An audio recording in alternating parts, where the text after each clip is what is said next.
आज Doubtnut app download करें। Doubtnut पर अपने सभी गणित, रसायन विज्ञान, भौतिक विज्ञान और जीव विज्ञान के डाउट्स का करो सफाया। बस प्रश्न की फोटो खींचो, एक ही प्रश्न को क्रॉप करो और तुरंत वीडियो सोल्यूशन पाओ। अभी डाउनलोड करें। सवाल दिया हमारा कि एक पारदर्शी प्लेट है जिसका अपवर्तनांक हमें 2 दिया है और उसकी मोटाई √2 सेंटीमीटर दिया हुआ, जैसा चित्र में मैंने आपको बना के दिखाया है। कह रहा है इस पे प्रकाश की किरण 45 डिग्री के कोण पर आपतित होती है। ठीक है, मतलब क्या है कि ये हमारा कोण आई जो है वो 45 डिग्री आपतन कोण दिया हुआ है। प्लेट में निर्गमित होने पर पार्श्विक विस्थापन कितना होगा ये हमें बताना है कि प्लेट से जब किरण बाहर निकल रही है, यहाँ से टकराई, बाहर निकल गई, तो पार्श्विक विस्थापन मतलब हमें ये वाली दूरी पूछ रहा है, ये कितनी होगी ये हमसे पूछ रहा है। मान लेते हैं x है। ठीक है, यहाँ से आप ऐसे भी लिख सकते हैं, ये वाली डिस्टेंस निकालेंगे तब भी सेम होगा क्योंकि 45 डिग्री पर अगर ये कोण आपतन हो रहा है, ठीक है, तो ये मान लीजिए हमारा म्यू क्या है, हवा से आएगा, यहाँ पे म्यू 1 है, विरल माध्यम से सघन माध्यम में आएगा। तो पहली बार तो जब विरल से सघन में आएगा तो अभिलंब की ओर मुड़ेगा, ये आपका r है। ठीक है, यहाँ से फिर जाके अब सघन से फिर से विरल में आएगा, यहाँ पे फिर म्यू बराबर 1 है हवा में, तो अब अभिलंब से दूर चला जाएगा। तो यहाँ से देखिए अभिलंब, ये आपका अभिलंब है, सतह से टकराने के बाद अभिलंब से दूर आ गया। ठीक है, अगर यहाँ पे पारदर्शी प्लेट नहीं होता तो ये किरण सीधे ऐसे निकल जाती। ठीक है, तो अब हमसे पूछ रहा है ये पार्श्विक विस्थापन कितना होगा, यानी कि अगर हम इसको x माने तो x का मान हमसे पूछ रहा है, हमें निकालना है। ये t हमें मोटाई कितनी दी है, √2 सेंटीमीटर इस पारदर्शी प्लेट की मोटाई हमें दी हुई है। ठीक है, इसका डायरेक्ट सूत्र भी होता है, वो भी मैं आपको बताऊंगा, और ऐसे अगर आपको सूत्र नहीं याद है तो इसको कैसे निकालेंगे वो भी मैं आपको यहाँ से बताते हैं। ठीक है, देखिए मैंने इसको नाम दे दिया है। ठीक है, इसको आसानी बनाने के लिए ये बिंदु को मैंने ए नाम दे दिया, इसको बी और इसको सी नाम दे देते हैं। ठीक है, हमें निकालना क्या है, BC की दूरी निकाली जो कि x मैंने मान लिया है। ठीक है, तो इसको मान लेते हैं, माना BC बराबर x है, जो कि पार्श्विक विस्थापन हमें ज्ञात करना है। ठीक है, तो त्रिभुज अगर आप देखेंगे, त्रिभुज ABC में, ठीक है, त्रिभुज ABC में हमें ये कोण मैंने मान लिया थीटा है, क्योंकि ये पूरा आपका आई कोण होगा, ये आई है, अगर इसको पीछे बढ़ाएंगे तो ये भी आई होगा, 45 डिग्री होगा, तो थीटा क्या होगा, आई माइनस आर होगा, हमें आर यहाँ पे निकालना पड़ेगा। ठीक है, तो सबसे पहले अगर त्रिभुज में निकालें तो पहले थीटा देख लेते हैं।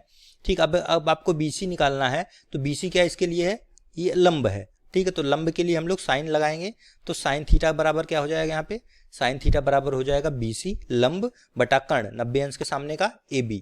ठीक है, कर्ण हो जाएगा 90 अंश के सामने का जो भुजा होती है वो कर्ण होती है, तो AB आपका कर्ण हो गया। ठीक है, तो यहाँ से BC बराबर क्या आ जाएगा, BC जो हमें ज्ञात करना है यानी कि x, ये बराबर हो जाएगा AB साइन थीटा। ठीक है, इसको मैं समीकरण 1 लिख लेता हूँ, हमें यहाँ से x का मान पता चल गया। अब हमें AB निकालना है, ठीक है, और हमें t दिया है, मतलब t के पदों में निकालना है। ठीक है, तो सबसे पहले हम लोग यहाँ पे r भी निकाल लेते हैं AB निकालने से पहले। ठीक है, देखिए r क्या होगा हमारा, यहाँ पे कौन सा नियम लगाएंगे, स्नेल का नियम। ठीक है, आई पता है, आर पता, अपवर्तनांक पता है, तो यहाँ पे हम लोग स्नेल का नियम लगा सकते हैं। ठीक है, तो स्नेल के नियम से, ठीक है, स्नेल के नियम से क्या होता है हमारा, हम जानते हैं n1 इंटू साइन आई बराबर n2 इंटू साइन आर। ठीक, इस प्रकार पढ़ते हैं, यहाँ पे साइन आई बटा साइन आर बराबर n पढ़ते हैं आप, दोनों सही है, कोई भी लगा दिए। n1 क्या होता है, जिस माध्यम से हमारी किरण आ रही है, हवा से आ रही है, तो उसका मान होगा इस तरह से। अगर आप लिखेंगे तो आप कंफ्यूजन नहीं होंगे कभी भी। ठीक है, ये सूत्र अगर आप इस प्रकार से लिखेंगे तो सब सूत्र कभी भी भूलेंगे नहीं। ठीक है, जिस माध्यम से आ रही है उसको n1 लिखिए, जिसमें जा रही है उसको n2 लिखिए। ठीक है, तो यहाँ से n1 का मान 1 होगा, हवा से आ रही है, साइन 45 डिग्री हो जाएगा, ये बराबर हो जाएगा n2, किसमें गई है हमारा, n2 हमारा कांच में है, जिसका अपवर्तनांक हमें दिया हुआ, पहले से अपवर्तनांक 2 आपको दिया हुआ है, तो n2 का मान हो जाएगा म्यू, यानी कि 2 गुणे साइन आर। ठीक है, तो यहाँ से देखिए साइन आर क्या हो जाएगा आपका, साइन आर बराबर हो जाएगा साइन 45 1 बटा √2 होता 2√2 हो जाएगा। ठीक है, यहाँ से तो आपको एक मान पता चल गया साइन आर का। ठीक है, ये हमारा साइन आर का मान, अब आगे जरूरत पड़ेगी तो हम इसको यूज करेंगे। यहाँ से आप चाहें तो, अब निकालना चाहें तो साइन आर यहाँ पे निकाल सकते हैं, आर का मान, आर मान निकालेंगे आप तो साइन इनवर्स 1 बटा 2√2 वो आपको 20.7 डिग्री मिलेगा। ठीक है, इसकी जरूरत नहीं पड़ेगी उसको हल करने के लिए, बट आपको सूत्र के लिए इसकी जरूरत पड़ेगी, इसलिए मैं इसको बता दे रहा हूँ। ठीक है, तो यहाँ से अब हम लोग आर हमें पता चल गया। ठीक, अब हम AB क्या करते हैं, AB निकालते हैं। ठीक है, थीटा क्या यहाँ पे, थीटा आप यहाँ से जान लीजिए, थीटा जो है वो I माइनस आर होगा। ठीक है। अब यहाँ से देखिए ए बी निकालते हैं तो त्रिभुज इसमें देखेंगे, इस छोटे वाले में देखिए आर, अगर मैं इसको एन दे देता हूँ, ठीक है। देखिए ए बी एन में देखेंगे तो ए एन आपका क्या है, टी के बराबर है, तो त्रिभुज ए बी एन में, त्रिभुज ए बी एन में, ठीक है, हमें ए बी निकालना है और आर आपका कोण है यहाँ पे, तो ए बी क्या होगा इसके लिए, हमारा ए बी कर्ण होगा क्योंकि 90 के सामने है, और ए एन क्या होगा, इसका आधार होगा, तो आधार बटा कर्ण क्या होता है, कॉस थीटा होता है, तो इसलिए हम लोग क्या लगाएंगे, कॉस आर बराबर आधार यानी कि ए एन बटा विकर्ण आपका ए बी हो जाएगा, ठीक है। ए एन क्या आपका टी है जो कि मोटाई है पारदर्शी प्लेट की, और ए बी हमें यहाँ से प्राप्त करना है, तो ए बी यहाँ से आपको क्या मिल जाएगा, ए बी बराबर हो जाएगा टी बटा कॉस आर, ठीक है। ये हमें मिल गया ए बी का मान। अब यहाँ पे अब देख रहे हैं हमें कॉस आर आ रहा है सूत्र में, ठीक है। अगर हमें थीटा आर पता होता तो डायरेक्ट यहाँ से कॉस 20.7 लगा सकते हैं, या तो आप यहाँ से कॉस आर का मान निकाल भी सकते हैं, ठीक है। चूंकि कॉस आर, सॉरी, यहाँ से कॉस आर क्या हो जाएगा, 1 माइनस साइन स्क्वायर आर, क्योंकि आप जानते हैं sine square theta plus cos square theta 1 होता है, ठीक है। तो इस प्रकार से यहाँ से ये मान रख के आप निकाल सकते हैं 1 माइनस, अब देखिए साइन आर का मान क्या है, 1/2 आया है, तो उसका स्क्वायर क्या होगा, 1/2 और 4 दूनी 8, 1/8 हो जाएगा, ये पूरा वर्गमूल में हो जाएगा, ये हो जाएगा 7/8, ठीक, वर्गमूल में। तो यहाँ से हमें कॉस आर का मान मिल गया, ठीक है, क्या हो गया, वर्गमूल 7/8। मान लो आप कॉस 20.7 का मान ना निकाल पाए तो यहाँ से ऐसे भी निकाल सकते हैं, ठीक है।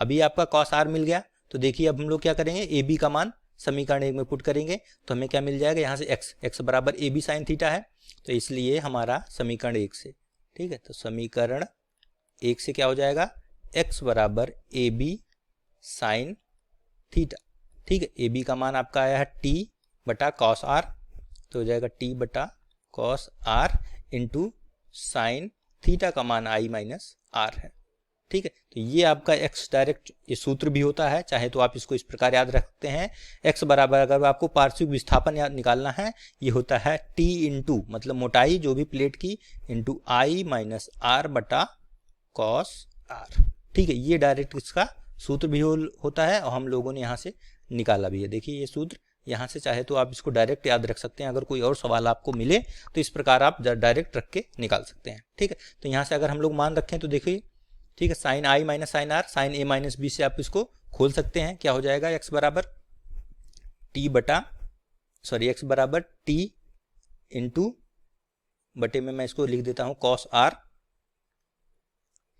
और साइन ए माइनस बी से इसको खोलता हूँ तो हो जाएगा sine I sine A into cos B, cos R minus sine B into cos A, यानी साइन आर इंटू कॉस आपका क्या हो जाएगा आई, ठीक है। यहाँ से सारी वैल्यूज आपको पता है, बस आपको रखना है टी का मान कितना है, टी का मान हमें सवाल में दिया है √2 सेंटीमीटर, ठीक है। बटे में कास का मान आप निकाल चुके हैं, देखिए यहाँ से √7/8 ये निकाला है कॉस आर का मान आपने, तो यहाँ से √ में 7/8 मान रखिए इंटू साइन आई, आई आपका 45 है क्योंकि हम आई हमें दिया हुआ है 45 अंश, तो साइन 45 कितना हो जाएगा, 1/√2 कास का ये √7/8 कास माइनस साइन आर, यानी कि साइन आर का मान हमने निकाला है, ठीक है। साइन आर कितना था हमारा शुरुआत में 1/2√2, तो ये देखिए 1/2√2 इंटू कॉस आई, आई का मान 45 है तो 1/√2 हो जाएगा, ठीक है। सारे मान हमें पता है, इसको ऊपर ले जाते हैं तो ये हो जाएगा 8 दूनी 16/7 अंडर रूट में, यहाँ पे क्या होगा, नीचे हो जाएगा आपका ऊपर √7/8 दूनी 16 माइनस 1 ये हो जाएगा 2 × 2 4, ठीक है। तो ये √16 4 होगा, नीचे हर बराबर है तो आप इसको लिख सकते हैं ये 4/√7, ठीक है, माइनस सॉरी ब्रैकेट में ये हो जाएगा √7 माइनस 1/4, ठीक है। इसको हल कर लीजिए, आप इसको हल करेंगे तो देखिए यहाँ से 4 से 4 कट गया, ये आ जाएगा √7 माइनस 1/√7, ये आपका x मान आ जाएगा। इसको हल करेंगे तो आपको 0.622 सेंटीमीटर, ठीक है, मतलब पार्श्विक विस्थापन कितना होगा, किरण अगर बाहर निकलेगी प्लेट से तो 0.622 सेंटीमीटर पार्श्विक विस्थापन होगा। ये आपका आंसर मिलेगा। इस प्रकार हल कर सकते हैं आप, या तो डायरेक्ट आपको ये फॉर्मूला यूज करिए। आई का मान आपको पता है 45 डिग्री दिया है, आर आप स्नेल के नियम से निकाल लेंगे। आर मैंने आपको निकाल के दिखाया, यहाँ से स्नेल के नियम से डायरेक्ट निकालिए। ठीक है, ये आपको मिला था 20.7। ठीक है, तो 20.7 निकाला। यहाँ से आर पता है तो आप टी पता है आपको √2, यहाँ से डायरेक्ट फॉर्मूले में रख के भी आप निकाल सकते हैं। ये भी आपका 0.622 आएगा, आप निकाले के देख लीजिएगा। ठीक है, तो ये आपका उत्तर हो जाएगा 0.622 सेंटीमीटर। ठीक है, मतलब पार्श्विक विस्थापन कितना हो गया, ये कितना आ जाएगा आपका x बराबर 0.622 सेंटीमीटर विस्थापित हो जाएगा। ठीक है, कक्षा 6वीं से 12वीं से लेकर नीट, IIT, JEE वो एडवांस के लेवल तक 1 करोड़ से ज्यादा छात्रों का भरोसा। आज ही डाउनलोड करें डाउटनेट ऐप या व्हाट्सएप करें अपने सारे डाउट्स 8400 400 400 पर।